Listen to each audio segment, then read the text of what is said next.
Good morning, everyone. So, my report is about episode 4, the community and the learner's environment. So, it says that the episode 4 provide opportunities for you to have a more in-depth look into the factors that affect the development of the learners.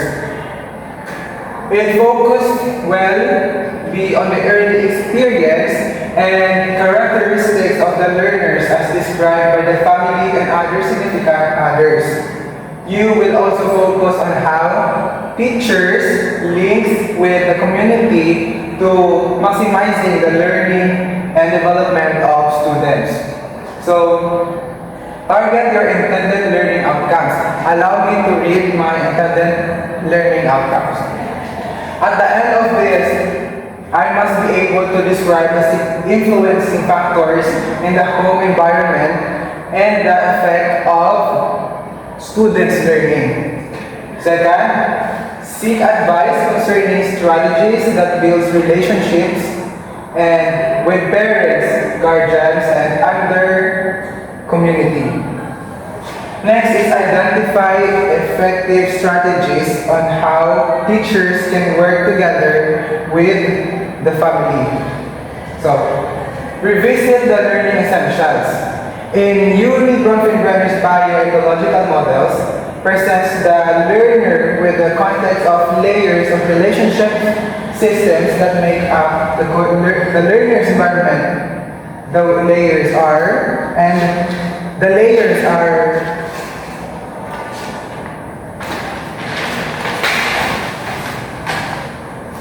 we are all familiar about this because we also tackled this when we are in second year, H. Carla. So the 5 layers of Yuri Bronfenbrenner, first is microsystem. Microsystem includes the structure such as one's family, school, and neighborhood.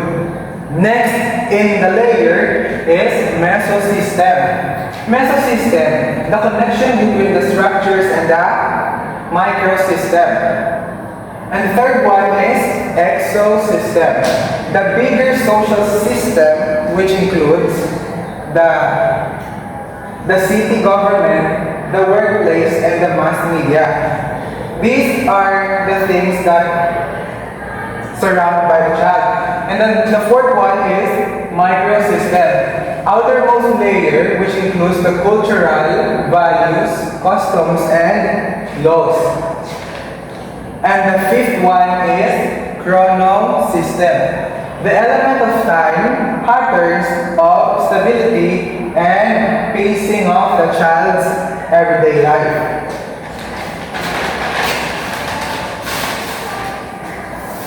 So the model helps the teachers look into various aspects in the learner's environment to understand his behavior. The teacher's important role is not to replace what is missing at home, but to work so that the school becomes an environment that welcomes and nurtures families. The teacher works to create a partnership with the family and the community to bring out the best in environment, because we know that if the teacher, the parents, and the community unite together, we could have a very effective learning strategies inside the classroom that our children or that the students can benefit. So, in Baumann's parenting style, these topics also tackled when we are second year. And the first one is authoritarian. Parents are very firm with their children and expect unwavering and unquestioning obedience. Rules are set by parents and misbehavior is met with withdrawal of affection. Physical punishment on threats. Next is permissive.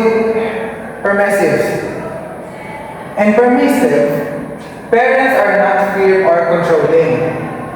They have few expectations, may be warm and caring, but appear to be uninvolved and uninterested.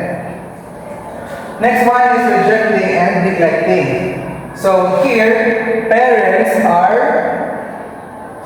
are disengaged from children, neither demanding nor responsive to children, provide no structure, supervision, support, or guidance. So here naman, parents are not assessing their child. They let their child do what they want to become independent, because as what it says here that parents are disengaged. The next is authoritative. And the authoritative, parents achieve a good blend. They are firm yet loving, have a clear, reasonable expectations, and limits for their children. Treat children with respect and make children consequences of their behavior. So, authoritative naman is what we like as a children, because our parents guide us to what decisions that we make. They're there to guide us, to support us, and that is authoritative. Now, the children of authoritarian. So, authoritarian parents are often unhappy,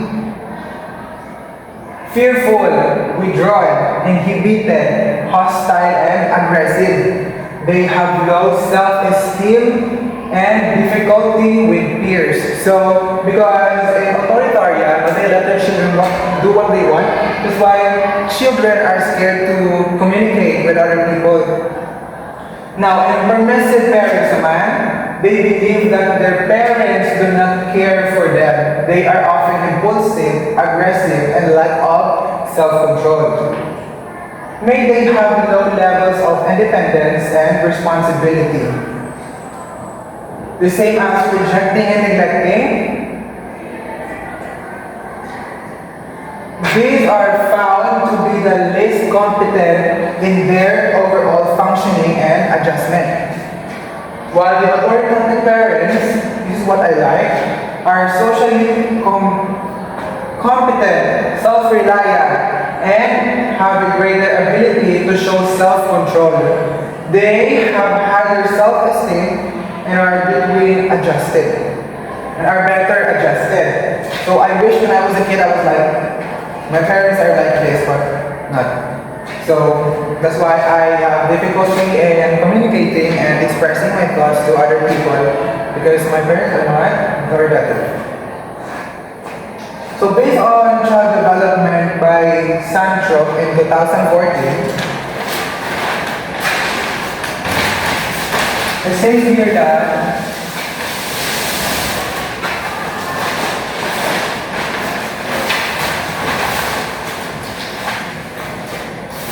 suggested parent interview. So in episode 4, there is the part that we need to interview a family, a children's parents, and since I cannot observe personally, so I searched for the source and I found this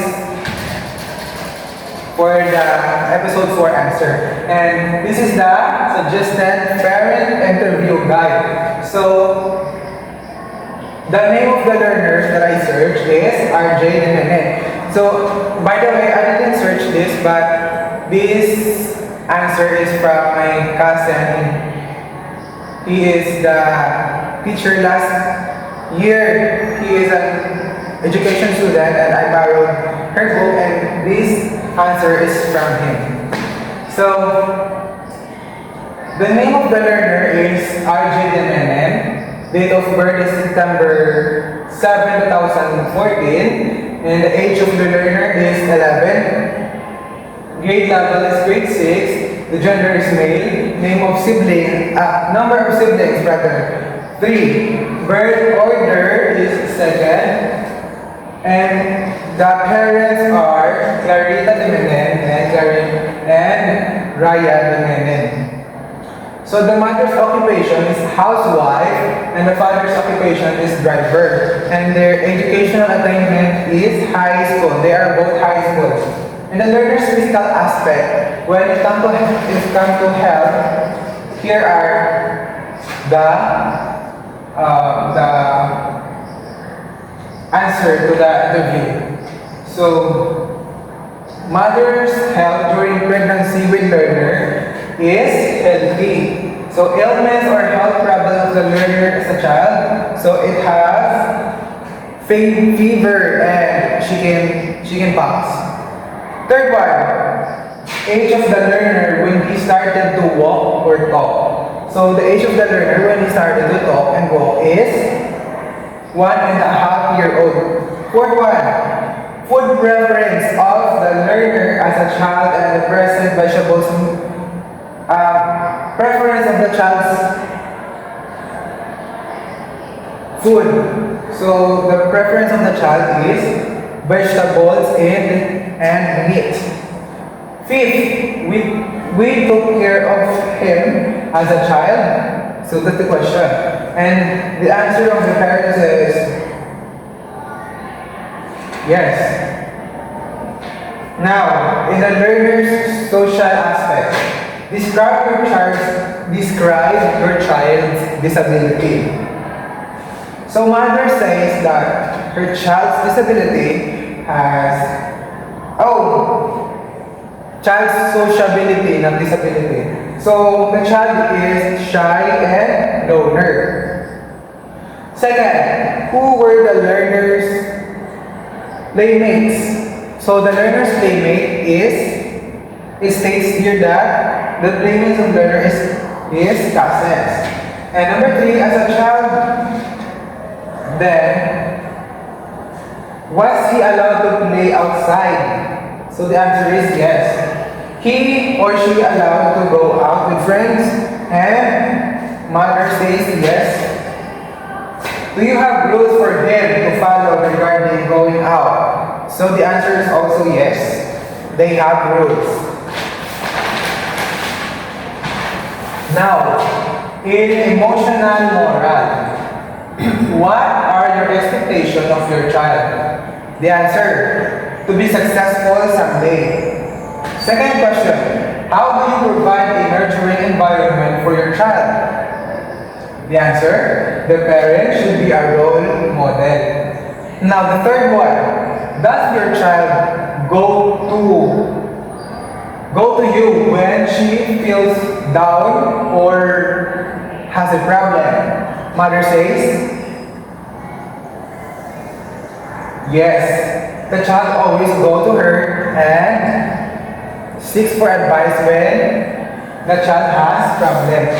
The fourth one, what do you do when he is not successful in something? And the answer of that mother is still be proud. Next question, how do you discipline your child? Do you have rules in the house? What are they foster discipline? So the answer, they have rules in the house and need to be followed. How do you impose the rules? So the mother says always remind to teach children. So the mother always remind the children that they have rules to follow. The third question, what are the consequences of breaking the rules? So if the child breaks the rules, it says here that they give advice if they break the rules. Now, in the learner's cognitive aspect, question number 1, what are the child's interests? So the child's interest is playing and singing. What is she good in school? So the mother says drawing. Number 3, in what subject does she have difficulty? And the mother says that her child has difficulty in mathematics subject. Now, in learner's development profile, this is also a survey, but this time about the parents. So the same as the first page I read, this is the continuation of the survey. So I will read the answer of both the parents and the learners. So in physical development, says that a learner's delivery is healthy, therefore he is enthusiastic and lively. In social development, the learner is friendly, even if a little bit shyful, but can communicate accordingly to his interest. And the next is emotional moral development. The learner is educated, boarded by rules, what shapes him to have a better development in terms of emotional.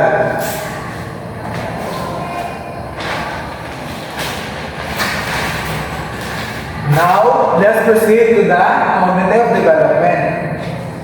In cognitive development, he is into reading, playing, singing, and dancing. He finds math as the most difficult subjects. Now, in findings, the learner is supported by his family and governed with good teachers. Very good. He is motivated to study hard with his goal in life. In conclusion, therefore, the said learner will be successful soon if he will. And recommendation, it states here that always pray and trust God. In the last page,